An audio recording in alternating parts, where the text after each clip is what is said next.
नमस्कार, मनातल्या कथा चॅनलवर आपलं स्वागत आहे। चॅनलवर जर तुम्ही पहिल्यांदाच आला असाल तर चॅनलला जरूर सबस्क्राइब करा। ओढ तुझ्या प्रेमाची भाग 15। गेल्या भागात आपण पाहिले की राधा आणि तिच्या घरातले खुश होतात। त्याचे कारण होतं तिच्या भावाचे लग्न ठरलं होतं। राधा छान तयार होऊन कॉलेजला जाते। तिला राजच्या भेटीची ओढ लागली होती। आता पाहू पुढे। कॉलेजला गेल्यावर तिच्या नजरेस ओवी पडते। ओवी राधाला बघते आणि लगेच तिच्या जवळ येते। काय राधा, आज काय स्पेशल? आज छान तयार होऊन आली आहेस। थँक्स ओवी। राधाची नजर राजला शोधत होती। राधा, आज काय राजचं खरं नाही, आज तो फिदा होणार आहे। अगं माझी आई, हळू बोल, कोणी ऐकेल। राधा तिला हळू आवाजात बोलली। इथे तिथे पाहून तिने खात्री केली, ओवी जे बोलत होती ते कोणी ऐकलं तर नाही ना। का हळू बोल, कळू दे संपूर्ण कॉलेजला। राधा फक्त राजची आहे, प्यार किया तो डरना क्या। ओवी, अगं काय झालं आहे तुला, इतक्या मोठ्याने का बोलते आहेस? हळू ना, कोणी ऐकेल। राधाच्या चेहऱ्याचे भाव पाहून ओवीला हसू आलं। ती मोठ्याने हसू लागली। तुला हसायला येते, इथे माझे हार्टबीट्स वाढतायत। तू मैत्रीण आहेस की काय? राधा किती घाबरते ग, कूल डाऊन। मी आजूबाजूला कोणी नाही ही खात्री केली आणि मग मोठ्याने बोलले, don't worry my beautiful Radha. तू पण ना ओवी, कधी काय वागशील आणि बोलशील काही पत्ता नाही। राधा, हे असं वागून बघ ग, भारी वाटतं। प्रत्येक वेळी समजदारीने वागणं कधी कधी बोर वाटतं। राधा हात जोडत म्हणाली, नको मला काही ज्ञान देऊ, मी आहे तशी बरी आहे। तितक्यात राधाला अमोल येताना दिसला। सहसा अमोल आणि राज एकत्रच यायचे, पण आज काही राज दिसला नाही। Hello Radha. Hello miss fire, Amol म्हणाला। हाय अमोल। राधाचे लक्ष गेटकडे होते। राधा, राज 4 दिवस येणार नाही, अमोल म्हणाला। का? तो का येणार नाही? तो बरा आहे ना? तो बरा आहे, तो आई बाबासोबत गावी गेला आहे। असं अचानक गावी? मला काही बोलला नाही, राधा काळजीपोटी म्हणाली।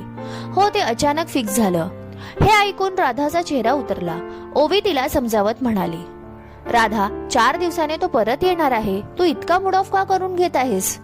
हो ओवी, तो 4 दिवसांनी येणार आहे, पण तो मला नेहमी सांगतो जर त्याला यायचं नसेल।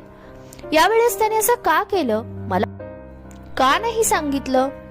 कालच आमचं बोलणं झालं, तेव्हा तो काहीच बोलला नाही। काळजी वाटते। राधा, काळजी करू नको, असेल काही काम म्हणून गेला असेल गावी, त्याला वेळ नसेल म्हणून त्याने तुला सांगितले। ओवी तिच्या खांद्यावर हात ठेवत म्हणाली।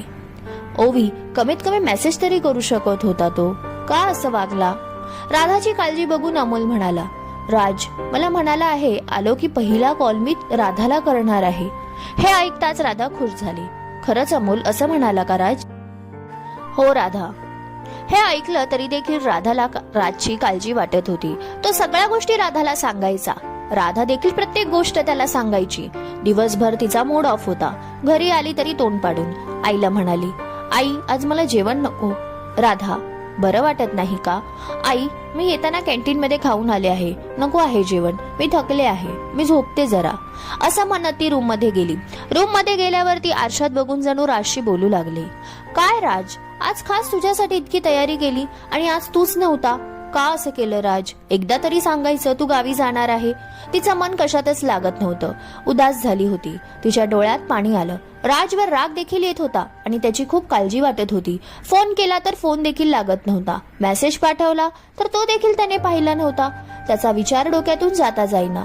फार अस्वस्थ झाली होती आणि त्यावेळी तिला असं वाटत होतं फक्त एकदाच राजचा फोन यावा आणि सगळं ठीक आहे असं त्याने मला सांगावं। अशा वेळेस वैरी न चिंती ते मन चिंती असं होतं। तिला काही बाही विचार येत होते, सगळं ठीक असेल ना, असं का केलं त्याने? पहिल्यांदा असं झालं, काय काय डोक्यात येत होतं? बोलावं तरी कॉन्टॅक्ट नव्हता होत। अमोल तर बोलला होता आल्यावर तो राधाशी बोलणार आहे। तिने आवडीने घातलेला ड्रेस नाराजीतच काढला। उदास झाले। त्याने मेसेज वाचला की नाही सतत पाहत होती। फोन लागत नव्हता तरी देखील पुन्हा फोन लावत होती। काहीही करून त्याच्याशी बोलायचं होतं। त्याच्याशी बोलल्याशिवाय तिचा मूड ठीक होणार नव्हता। राज जीव की प्राण होता। राजने का असं केलं? तिचं मन कशातच लागेना। रात्री देखील ती न जेवता झोपली कसली। रात्रभर राजच्या विचारातच जागरण केलं। डोळ्याला डोळा लागला नाही। सतत राजची काळजी चिंता सतावत होती। रात्री देखील सतत मोबाईल बघत होती। त्याचा काहीच रिस्पॉन्स नव्हता। अजून 3 दिवस बाकी होते। काय अवस्था होणार होती तिची देव जाणे। राजसाठी ती व्याकुळ झाली होती, वेडावली होती। क्रमश. कथालेखन अश्विनी कुणाल ओगले. श्रोते हो, तुम्हाला आजचा भाग कसा वाटला कमेंटमध्ये सांगायला विसरू नका. एक लाईक जरूर द्या. लवकरच भेटू पुढील भागात. धन्यवाद.